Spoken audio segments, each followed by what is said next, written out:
Hello everyone, Bloom with निशा में आप सभी का स्वागत है।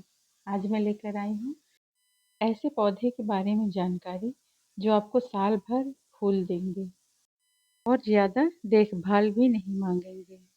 तो मिलिए विंका यानी सदाबहार से। दोस्तों, ये एक परमानेंट प्लांट है और कई रंगों में आती है। अगर अच्छे से केयर करें तो ये भर भर के फूल देते हैं पूरे साल।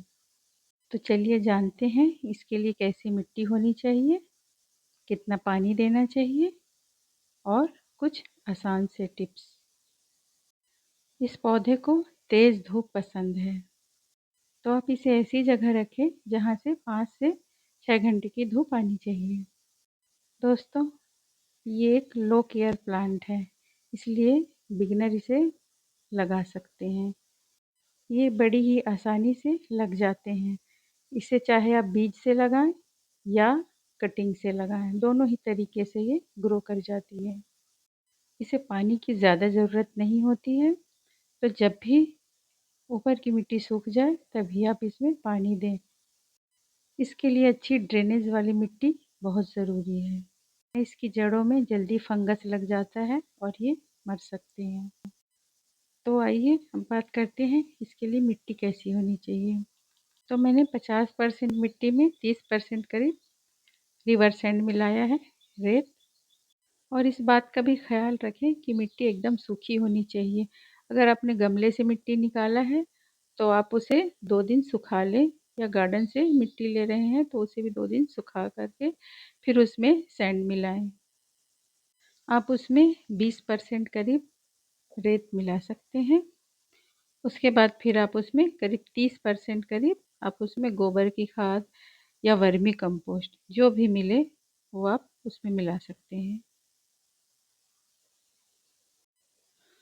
उसके बाद आप उसमें थोड़ा सा नीम खली मिला सकते हैं, जो आपके प्लांट को फंगस वगैरह से बचाएगा। और अगर यूज्ड चाय पत्ती होगी तो उसे भी करीब 1 मुट्ठी आप मिला लें।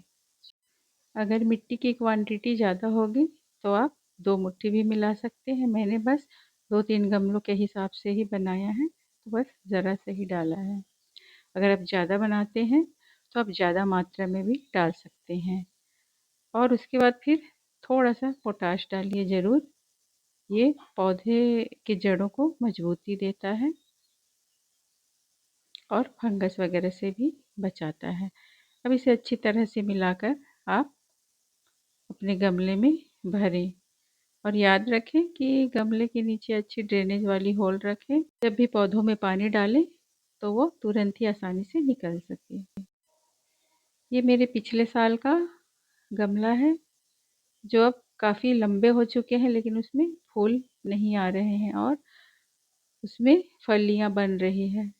तो मुझे उस फलियों को सिक्योर करना पड़ेगा, उसमें से बीज निकालने होंगे ताकि मैं नेक्स्ट ईयर के लिए उसे लगा सकूं।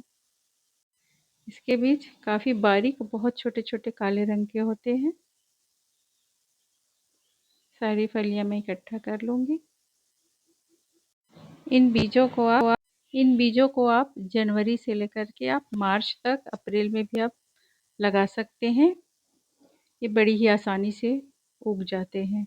किसी भी गमले में बस यूं ही डाल दीजिए, ये निकल आते हैं। सारी बीजों को निकालने के बाद मैं इसे ट्रिम कर दूंगी। ट्रिम होने के 1 हफ्ते के बाद ही इसमें नई नई शाखाएं आती हैं और फिर नई कलियां लगती हैं और फिर फूल खिलते हैं।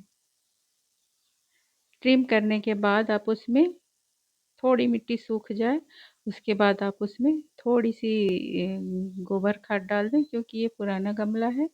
तो आप इसमें गोबर की खाद डाल दें। उसके 1 हफ्ते के बाद आप इसमें थोड़ी सी सरसों की खली डालें। फिर इसमें बहुत तेज़ी से फूल आएंगे। देखिए, मैंने बीज कलेक्ट कर लिए हैं। अब इसे मैं यूं ही गमलों में डाल दूंगी।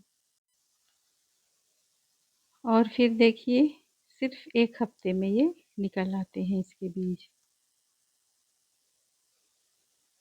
मैंने इस गमले में भी डाला था।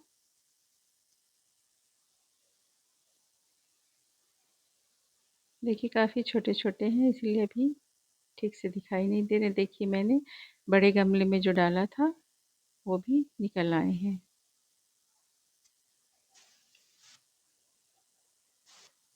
फिर मैं इन्हें बस छोटे से में ही मैं इन्हें लगा दूंगी।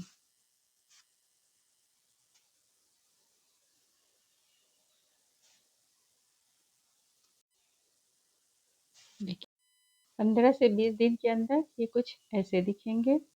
दोस्तों गार्डनिंग में थोड़ी सी सब्र की ज़रूरत पड़ती है। बस थोड़ा सब्र रखें फिर देखें रिज़ल्ट। ये वही गमला है जिसे मैंने ट्रिम किया था। देखिए इसमें काफ़ी ब्रांचेस निकल आए हैं।